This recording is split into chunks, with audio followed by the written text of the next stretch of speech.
Okay, good evening. Chart analysis tayo for tomorrow, October 13. Top-down analysis, lagay tayo ng ating mga support and resistance. On a monthly basis, ito yung pinaka-high ng September. Since monthly, gawin nating yellow.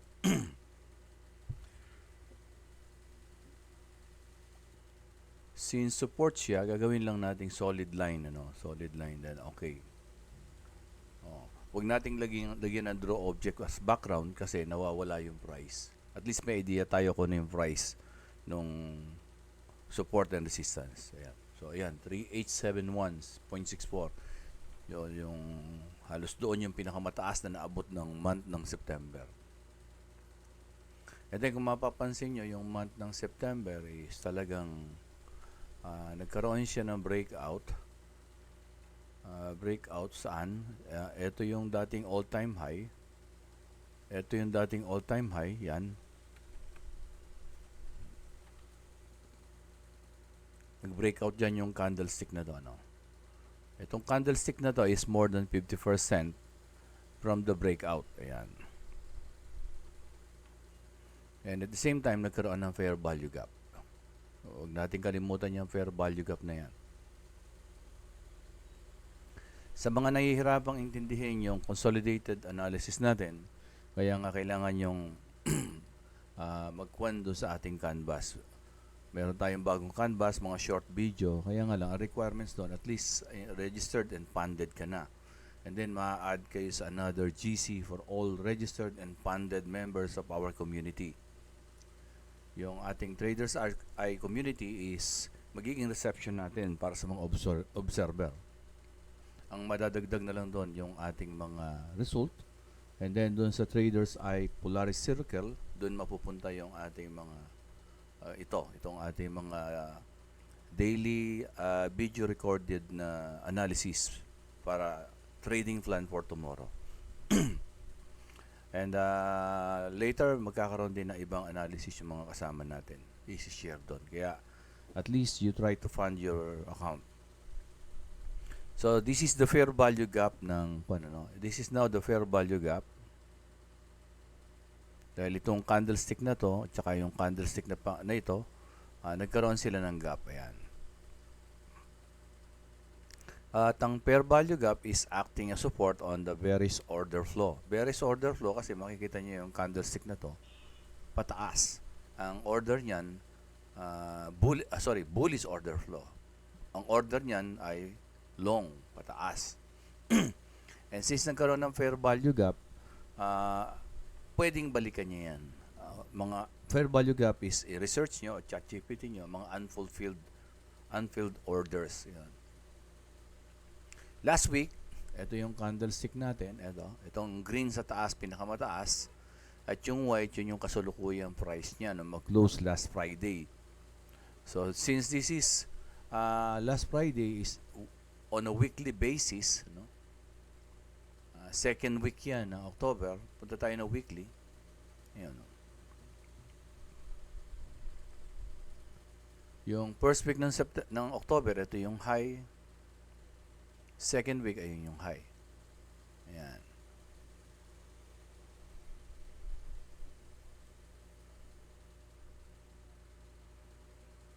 So, this is the first week. First week pa lang pala tayo.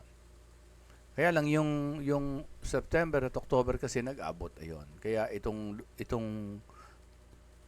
candlestick na to, merong day 1 to October 1, October 2 and October 3 nandito pa rin sa loob niyan. And this candlestick is composed of October 6, 7, 8, 9, 10. Ito yung high niya, ayun yung rejection niya. Kaya lang, basically, makikita mo dun sa candlestick na yan is ang momentum niyan talaga is bullish. On a weekly basis, hindi pa siya nagpapakita talaga ng any sign of reversal. On a weekly basis. Yan. Baba tayo ng daily. Lagyan natin ng support and resistance. Itong itaas na to. Ito pinakamataas. Since weekly to, gawin lang natin na blue. Blue ang ginagamit natin para sa weekly, no? Weekly. Then kung resistance siya, gagawin natin siyang long dotted line. Then okay, ayan. So ina-assume lang natin na yung yellow is nilagay natin during the monthly basis, monthly candlestick, and then the blue lines are ginalagay siya on a weekly time frame. Ayan. And then kung long dotted line siya, resistance siya. Kung solid siya, is support siya. So this yellow line is a support, and blue line, long dotted line, is a resistance. Okay, punta tayo ng daily. Ayan. Sa daily, makikita nyo, ito yung trend. Ayan na yung trend. Kahit hindi mo lagyan ng, kita mo na kagad yung trend. On the daily, makikita mo may mga red na nakaipit. Ayan. Ayan. Ayan. Ayan. Mga nakaipit na red. Anong ibig sabihin ngayon ng mga nakaipit na yan? Kung medyo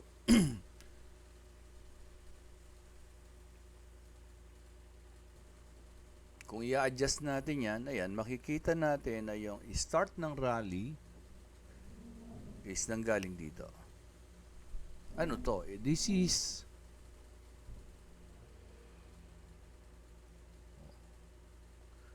this area here. Ayan. Ito yung previous consolidation. Ayan, parang triangle. Ayan. Although, triangle naman talaga siya. Ayan. Pwede rin dito nanggaling. Dito.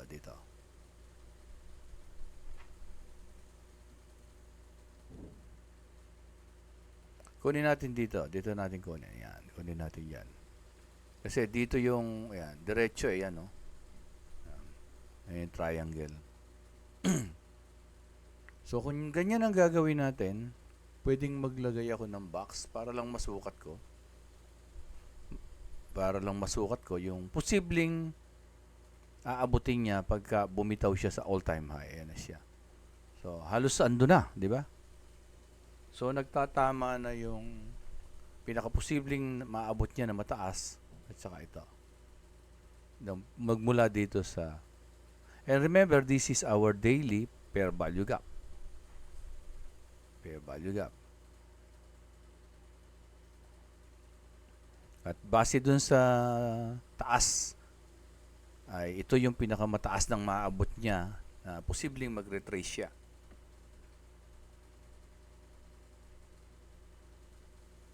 Okay. So, kung palalakihin natin to at i-analyze natin,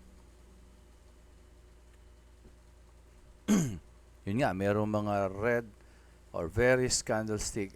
Paano natin i-approach yan? So, kung nag-umpisa rito, pansinin nyo, magmula dito,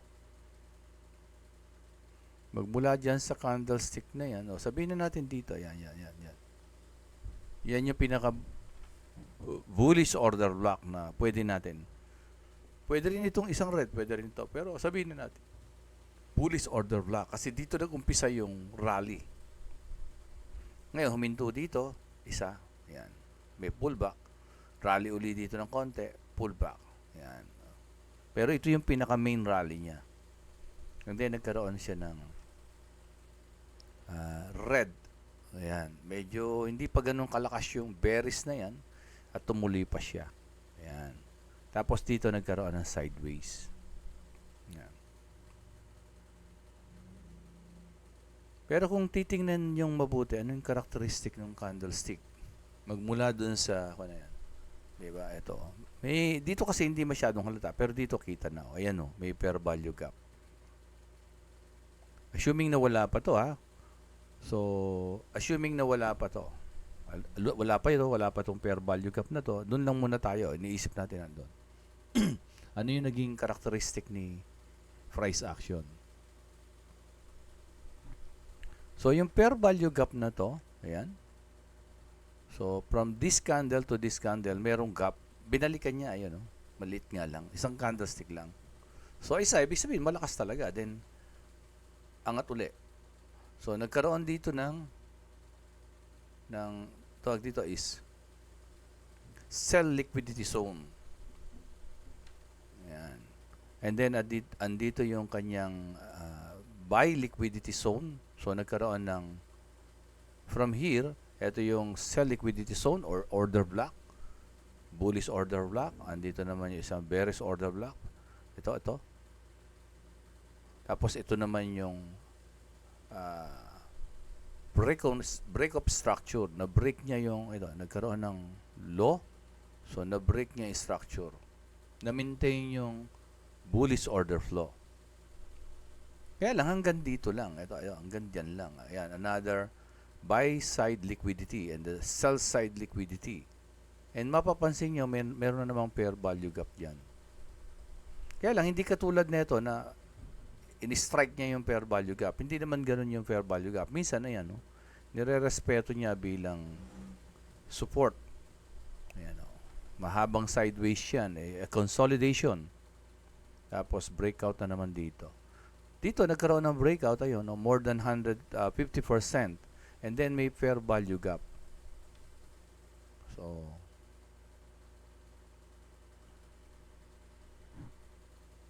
balikan ko from consolidation, ito. Ayan.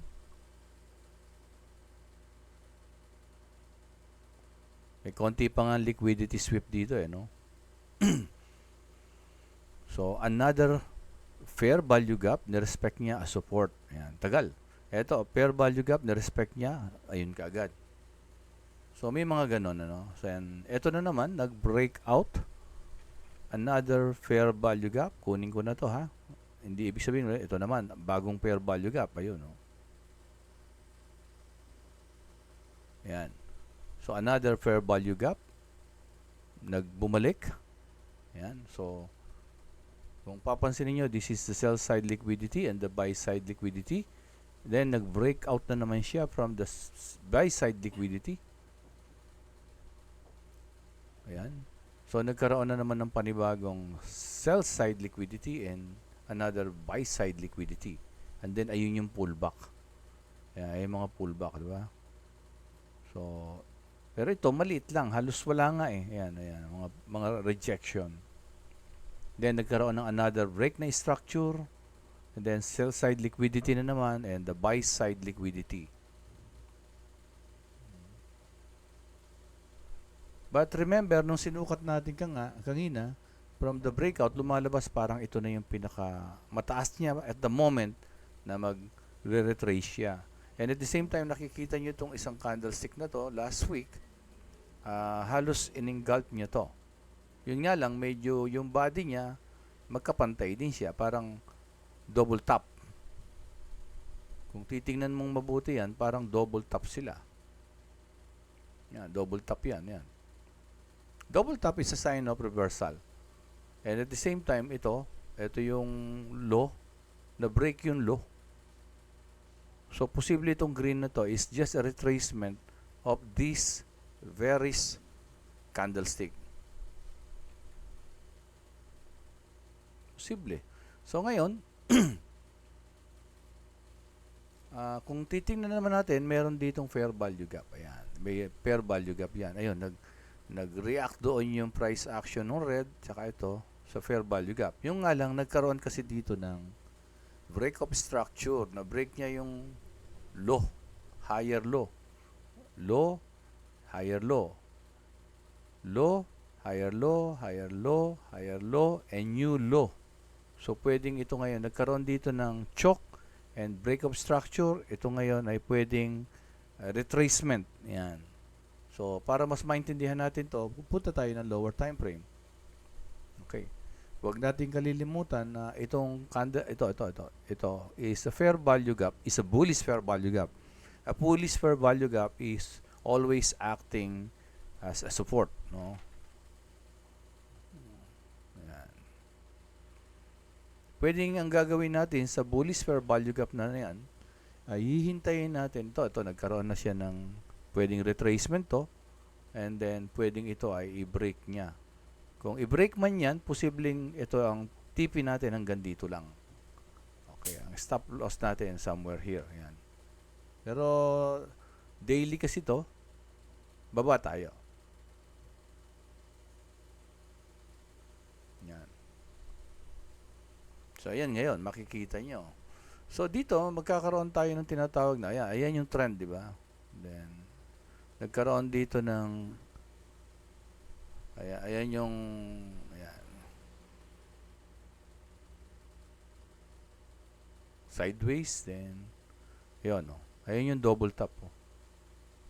Ayan yung, ito yung higher low, na-break yung higher low, na-choke dito, nagkaroon ng break na structure.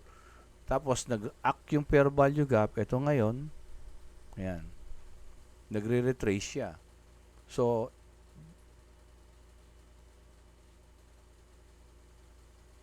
nung bumagsak yung candlestick na to, remember this candlestick, this is a very strong candlestick, but a bearish candlestick.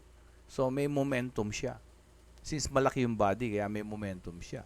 So, ibig sabihin, meron din yung tinatawag na, ayun, tapos dito sa candle na to, at saka sa candle na to, meron siyang tinatawag na fair value gap. Kaya lang, bearish fair value gap. The bearish fair value gap pwede mag-act as resistance. Yan, baguhin natin kulay, gawin nating green. So, yan. So, masyadong nakukuha niya yung kulay. Ayan na lang. Palitan natin. O, yun. So, ibig sabihin, pwedeng mauntog dito yung price. Pwedeng by next week, mag-sideways, and then, bumagsak dito. Kasi, nagkaroon ng, ayan, no? Nagkaroon siya ng, ayan. Pwedeng balikan niya tong fair value gap na to, pero uunahin niya to. Kaya kung magte-trade ka dyan, at least yung TP mo somewhere within this fair value gap. Ganun, no? Pwede rin dito sa swing low na to. Yan. Kung very conservative ka, ganun. Pwede rin yan. Kaya lang, baba ka ng lower time frame para mas makita mo. Tanggalin ko yung ibang kulay na fair value gap. Ito, hindi ako sanay sa ibang kulay. Kayo, pag-practicean nyo ibang kulay na yan. So, basta ako, alam ko yan, bearish fair value gap yan. Then, baba ako ng 1 hour, yan. So, there's another fair value gap, ayun, no? Kung, yan siya. So, ibig sabihin, may dalawang fair value gap, ayun siya. Ayan, no, ito. So, ito, binalikan, ayan, na broken yung ayan, na broke niya, oh, hanggang doon, no? Ito na siya, oh. So, there's another fair value gap, ito yun. Pwedeng pagdating dito, and fair value gap, and then there's another, yung green, ang tawag sa green na yon ay order block. Yan, order block, or a bearish order block. Bearish, dito nagbenta yung mga institusyon. And then, biglang bumagsak, nagkaroon ng fair value gap. Fair value gap naman, yung biglang pagbagsak niya, may mga unfilled orders dito yan. Kaya parang bintana yan, babalikan niya yan. There's another fair value gap dito, yan. Kaya nga lang, na-fill up niya na yan. Okay na yan, ibig sabihin, na-close na yan. Kaya nga lang, meron pa dito, kaya parang tinutuloy niya pa yan. Posibleng tinutuloy niya pa yan. Yan. Malaki ang posibilidad na bababa yan. Bakit? Dahil nagkaroon ng break ng structure dito. Na-break yung, yan, itong low, higher low. So, break na structure. Posibleng ito ay new low and high. Yan, double top. And posibleng pagdating dito is high, lower high para dito. But, ingat kayo. I suggest na mas maganda, tingnan nyo yung, wag nyong iwanan yung mga trade nyo. Kasi very volatile ang gold ngayon. And, going to another yung COT natin hindi pa rin lumalabas, and yung fundamental analysis natin with regards to Forex Factory, yan. So ito yung COT until now, hindi sila naglalabas ng report. Ayan, 23 pa rin for the gold, ano. Ang last data nyo talaga is nagdagdag ang long, nagdagdag ang short. Although na ang long-term bias nito is pataas, so ito kasi is nagsisignify na pwede talagang bumaba. And ayan, tandaan nyo, pwedeng bumaba. And on our analysis, meron tayong fair value gap nung nag-breakout si gold on the monthly. On a weekly, ayan, ang daming fair value gap. Ayan, may fair value gap na posible talagang balikan niya. And at the same time, ngayon, 1 hour, eto, nagkaroon ng break structure sa 1 hour. Considering this higher low, break na structure, pwedeng ito ay new low. And this is double top. And this is the new high. So, ibig sabihin, pwedeng, base sa COT natin, ayan, no? Sideways. And then, retracement. Diba? Itong candlestick na to is malakas to. And then, this is the healthy pullback. Bakit healthy pullback? May mga green pero may mga red. Ibig sabihin, there's a presence of seller. Kung nare-remember nyo yung lesson natin na yon. So, posible talaga na kung papasok kayo dito, so, pwede kayong mag-TP dito o kaya dito. At yan ay malaki na. Some of us are using yung tinatawag na multiple entry.